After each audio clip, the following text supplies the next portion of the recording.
paz do Senhor Jesus. Para mim é sempre muito bom estar aqui com vocês. E aquilo que é importante para mim, talvez seja importante para você. Eu estava estudando o livro de Neemias e eu confesso para vocês que eu não esperava ter visto essa similaridade, mas a proposta hoje é comparar o início da restauração de Jerusalém com o início de uma terapia ou o início de um movimento terapêutico. É doido, mas eu acho muito interessante, porque Neemias foi o copeiro escolhido para restaurar Jerusalém, que era uma cidade na época devastada, né, por uma série de questões que eu não vou focar nesse momento, né? Mas aqui, a proposta de hoje é comparar as etapas do início de um movimento terapêutico, ou seja, o início, eu achei muito interessante a similaridade do início de um movimento terapêutico com o início da restauração da cidade de Jerusalém. É isso que eu queria falar com vocês. Eu vou ler o texto para a gente não sair muito do objetivo. Vou ler Neemias, capítulo 2, versículo 12, 13 e 14. Olha só o que diz o texto. E de noite, foca comigo, noite.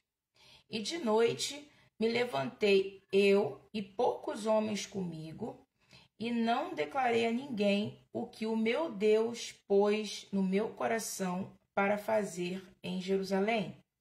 E não havia comigo animal nenhum, senão aquele em que estava montado, tá? Então, noite, o que Deus pôs no meu coração, e não havia comigo nenhum animal.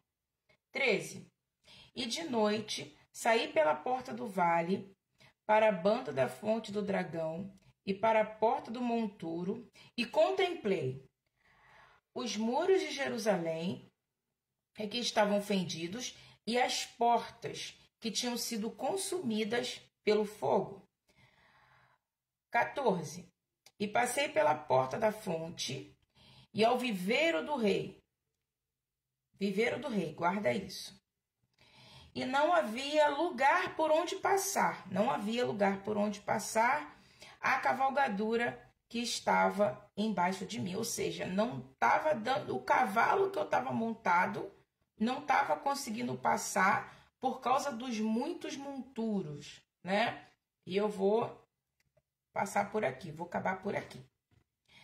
Seguinte, primeiro, eu achei interessante porque Neemias, ele não vai para Jerusalém fazer essa análise, né, de Jerusalém de dia. Ele vai à noite. E eu achei interessante porque à noite é o tempo que a gente para pensar.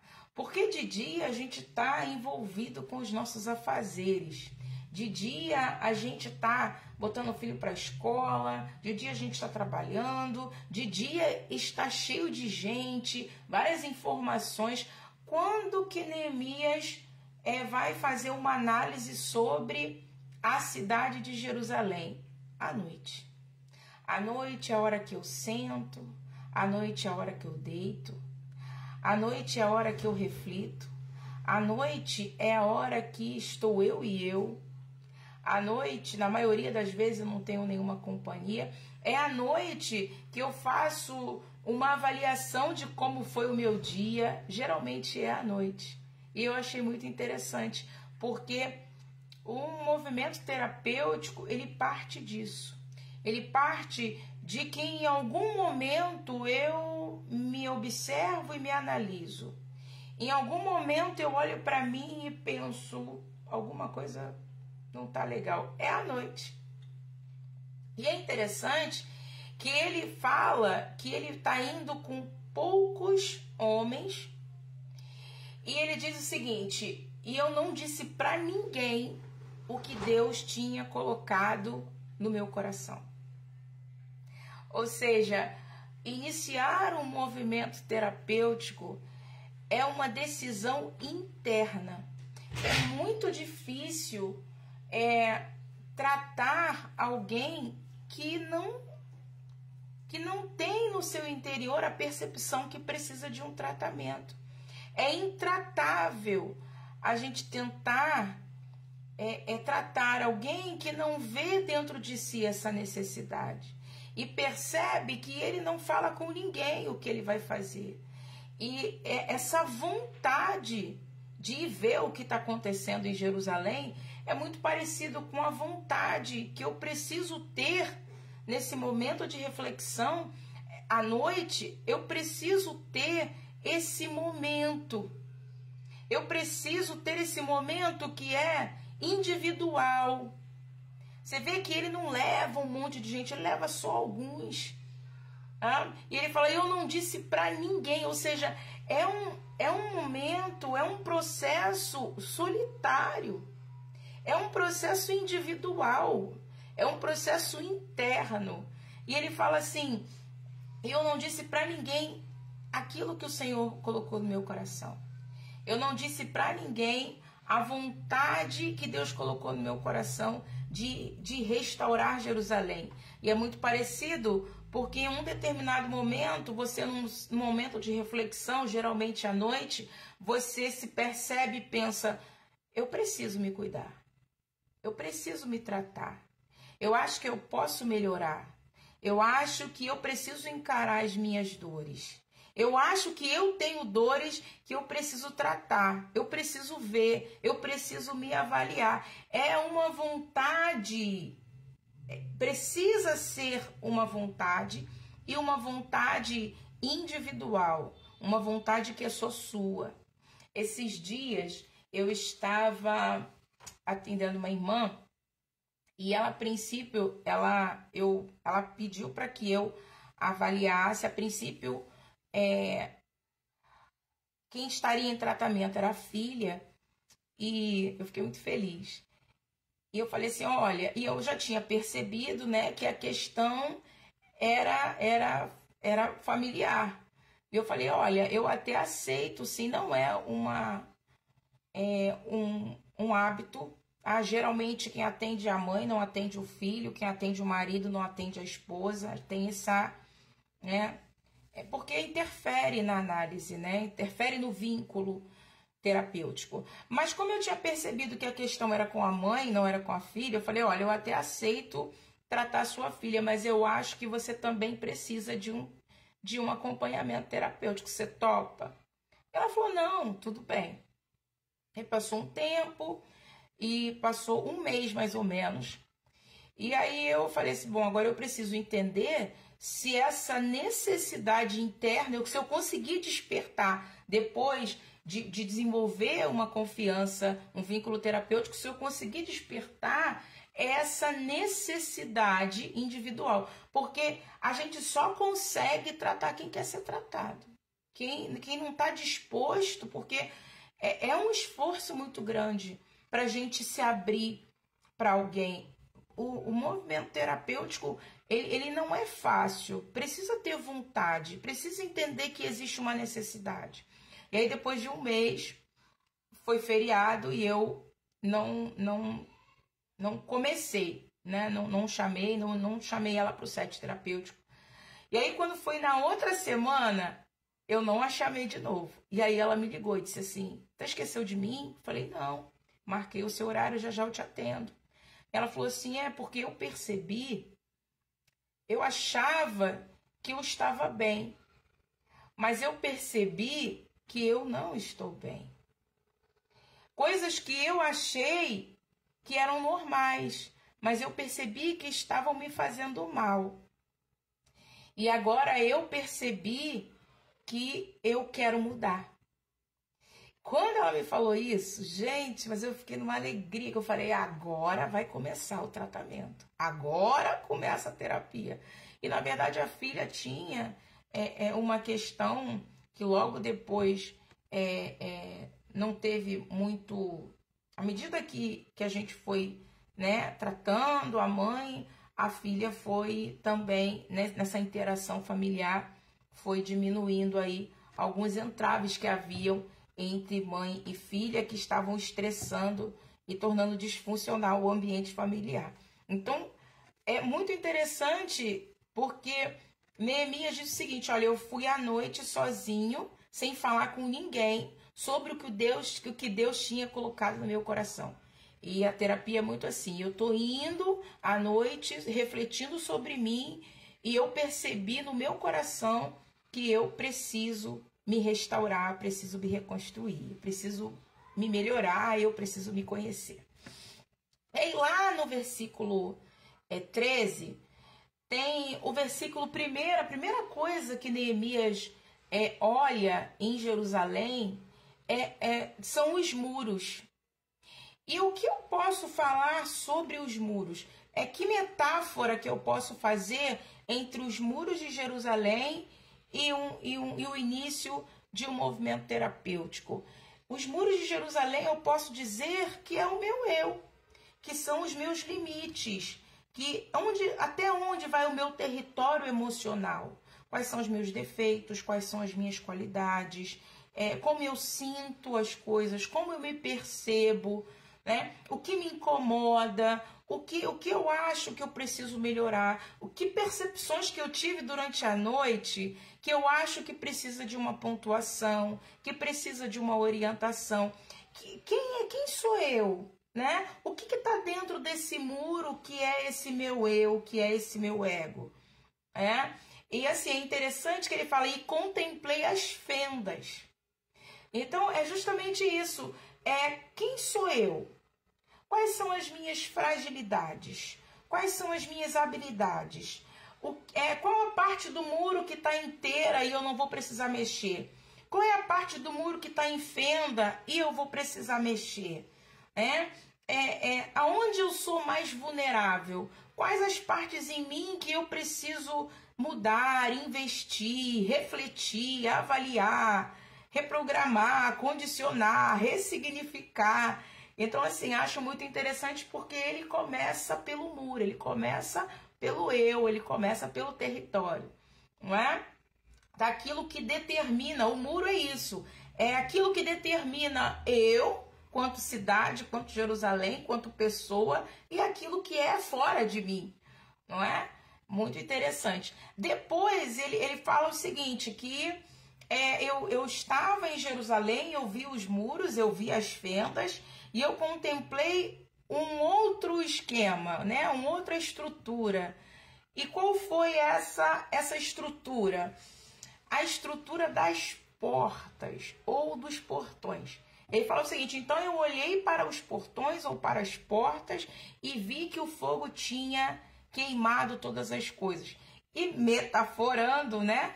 O que significa então, comparando essa reconstrução de Jerusalém com um set terapêutico, o que seria então, o que eu poderia dizer que seria essa porta? A porta, o que é a porta? A porta é tudo aquilo que entra em mim. É o ponto de interação entre o muro, entre a cidade e o mundo exterior. Então, o que é a porta? A porta é tudo que entra em mim e tudo que sai de mim.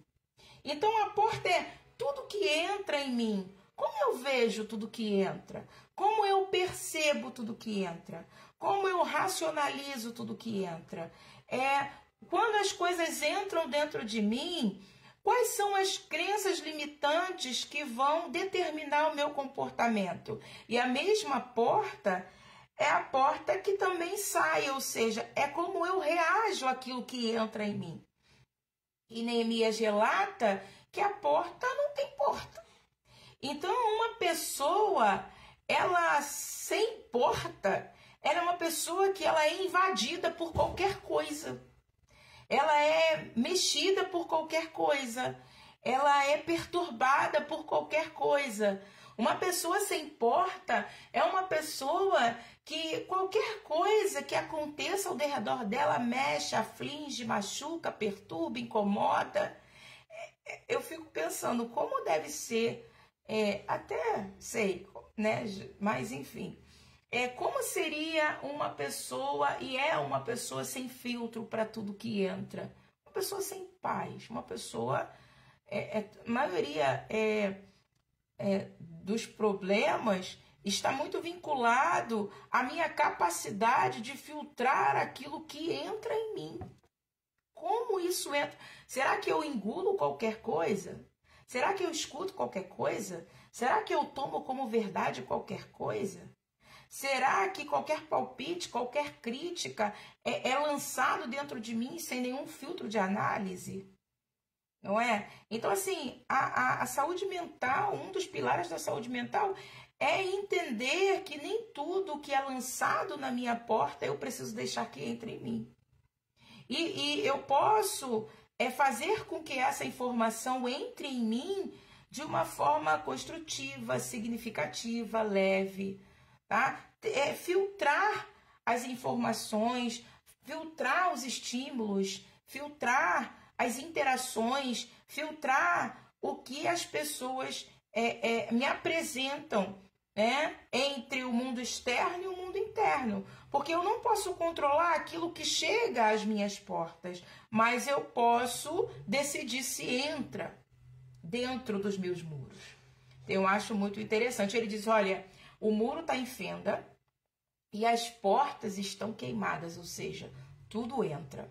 E aí a porta, ela não tem só a função de permitir a entrada, mas também a permissão, também a função de permitir a saída. As coisas entram e saem sem nenhum filtro. As coisas, eu não penso no que eu falo, eu não sei me expressar, eu não tenho um vocabulário afetivo, emocional, eu não sei me expressar com racionalidade, com clareza, eu me explodo com facilidade, eu me irrito com facilidade, eu sou desgovernada, sabe?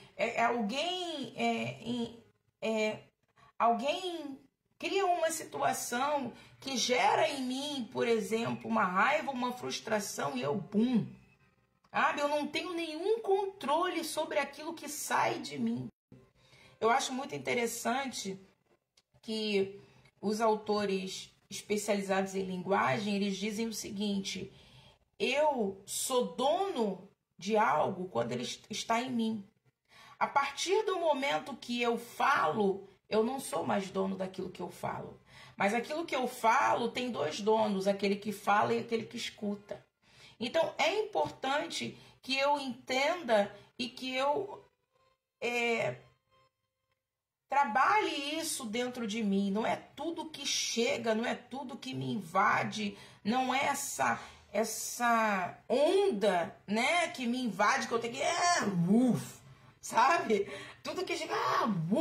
sabe? Porque às vezes aquilo que entra dentro de mim pode entrar numa percepção equivocada. E quando eu reajo, eu posso reagir também em uma situação equivocada. Vou dar um exemplo. De repente você chega para mim e fala assim: ai, Larusca, o seu cabelo é muito preto, né? E de repente a minha percepção desse muro aberto, dessa porta aberta, pode dizer assim: isso foi uma crítica, isso foi um defeito, isso foi algo para me humilhar, para me pisar, né? Para mim, né? Porque tem aí um domínio aí, né? De limites que faltam. A pessoa que ela é muito egóica, ela acha que tudo é para ela e é um defeito. Ela acha que o tempo todo as pessoas estão tentando machucá-la e feri-la. Então, eu percebo isso dessa forma, isso entra na minha porta dessa forma. E aí, mas para sair, precisa ser dessa forma? Então, se eu percebo que você está fazendo uma crítica ao meu cabelo, eu posso tentar racionalizar isso e dizer assim: isso foi uma crítica ou foi um elogio?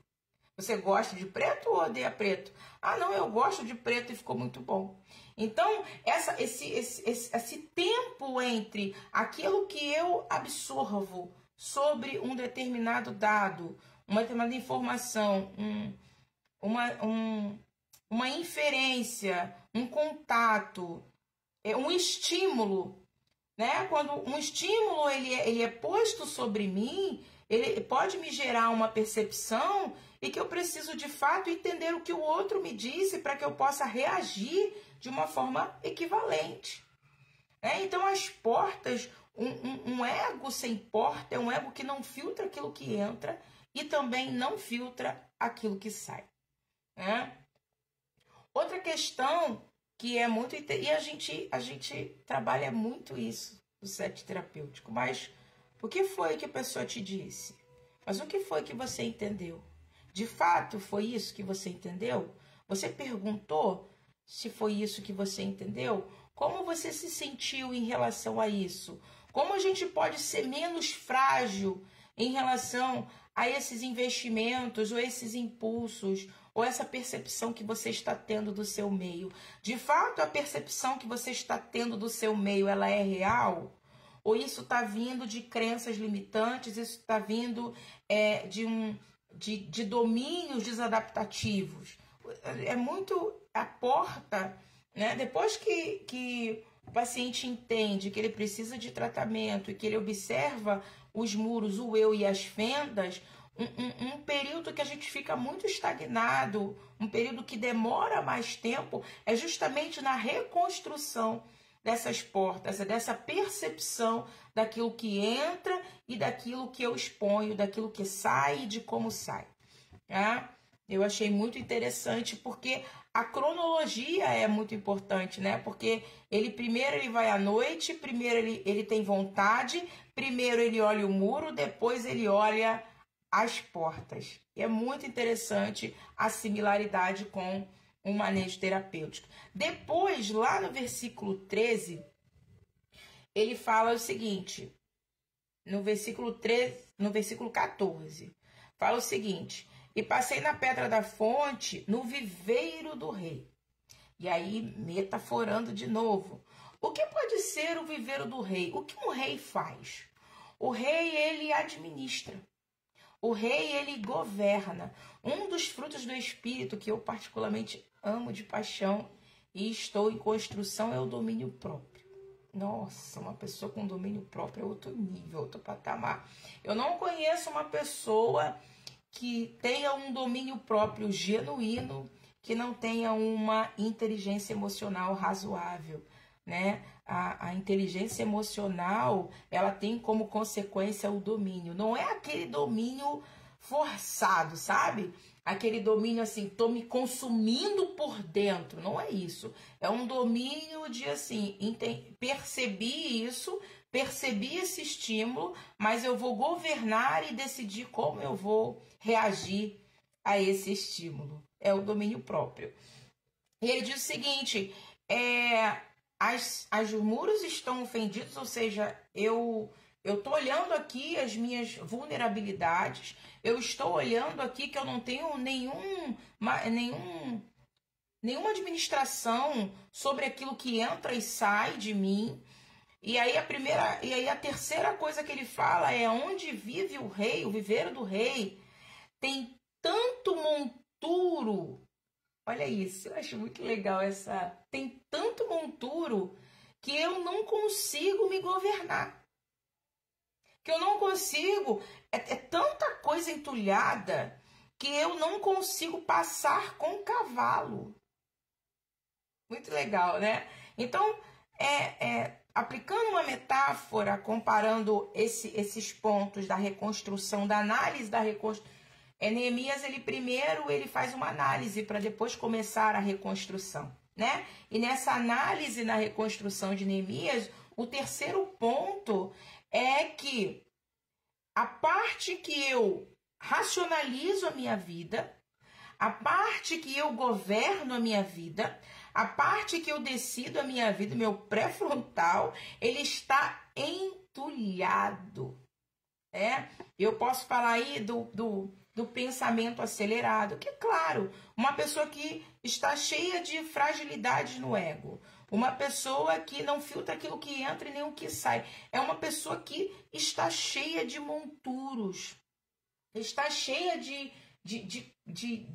lixo, está cheia de pedra, está cheia de de raiva, de mágoa, de ressentimento, de pessimismo, de frustração, de crenças limitantes, de comportamentos automáticos, destrutivos. É uma pessoa que está com a cabeça tão cheia, está com a sua racionalidade tão cheia de monturo, que ele não consegue ver o viver do rei. A parte lógica, ela está tão sobrecarregada de um emocional disfuncional. A parte lógica, ela está tão sobrecarregada de um estado emocional disfuncional, de raiva, de tristeza, de desequilíbrio, de desarmonia. Pensa uma coisa, pensa outra, pensa uma coisa, pensa outra, porque a porta ela faz isso, a destruição da porta. Quando eu não controlo aquilo que entra em mim, o que sai de mim, o tempo todo eu fico pensando no que o outro disse, do que eu disse, do que o outro pensou, do que o outro falou. Eu sou vítima do meu mundo exterior. Eu sou refém das percepções que eu tenho do meu mundo exterior. E uma pessoa com uma mente sobrecarregada de informações destrutivas, ela não vai ter cabeça, ela não vai ter concentração, ela não vai saber organizar as ideias a ponto de governar as suas próprias atitudes, governar as suas próprias emoções, governar as suas decisões. Não é? Eu acho muito interessante porque ele não fala que o monturo está no muro. Ele não fala que o monturo está na porta, ele fala que o monturo está no viveiro do rei. Ou seja, é impossível tomar uma decisão coerente e racional com uma mente conturbada, com uma mente... inclusive, um dos conselhos que a gente geralmente dá é um pouco intervencionista, concordo, mas a gente faz, é que quando a pessoa está em um estado de ansiedade generalizada, ou pânico, ou depressão, a gente sempre fala, espera você melhorar esse quadro para depois tomar uma atitude. Mas eu quero tomar uma decisão de sair do trabalho, de trocar de igreja, de abandonar o ministério, de se divorciar, de sumir, não é? Com toda a informação, toda a decisão que é fundamental e importante para a vida do sujeito, a gente sempre orienta que ele primeiro saia daquele estado caótico, né? Daquele estado de extrema ansiedade, de extrema depressão, porque se ele tomar uma decisão nesse momento em que a sua mente está cheia de monturo, provavelmente vai ser uma decisão não assertiva. Então, é muito importante que o viveiro do rei esteja limpo de monturo, esteja racional, esteja apto, né, para manejar as ideias de forma lógica e consciente. Bom, então é isso. Espero ter ajudado. Espero que isso incentive você a buscar terapia. Se você aí tem sentido que os muros, as fendas aí do seu muro, tô sentindo à noite, nos seus momentos de reflexão, você tem sentido que existem muitas fragilidades no seu muro, né? Que você precisa desenvolver habilidades e competências emocionais. Se de repente você percebeu aí na sua noite, na sua avaliação pessoal, interior, né, que você precisa filtrar aquilo que entra em você e aquilo que sai de você, se você tem mudanças bruscas de humor, se você não consegue sentir paz, alegria, né? Se você tem muitas dificuldades de tomar decisões, se você não está conseguindo dormir, se você tem estado com um pensamento acelerado, se você não tem tido um comportamento assertivo, enfim, né? Várias questões podem levar uma pessoa a se conhecer. A gente o tempo todo está em um processo de construção. O tempo todo a gente está em um processo de reconstrução. Não existe nenhuma cidade, não existe nenhum eu, não existe nenhum ego que não tenha em um determinado momento da vida sofrido uma destruição, uma dor, né? Não existe esse ser perfeito. Nós somos seres humanos criados por outros seres humanos, né? Então, se você percebe que esses domínios desadaptativos estão interferindo na sua qualidade de vida, busque um terapeuta, viu? A paz do Senhor Jesus. Fica com Deus.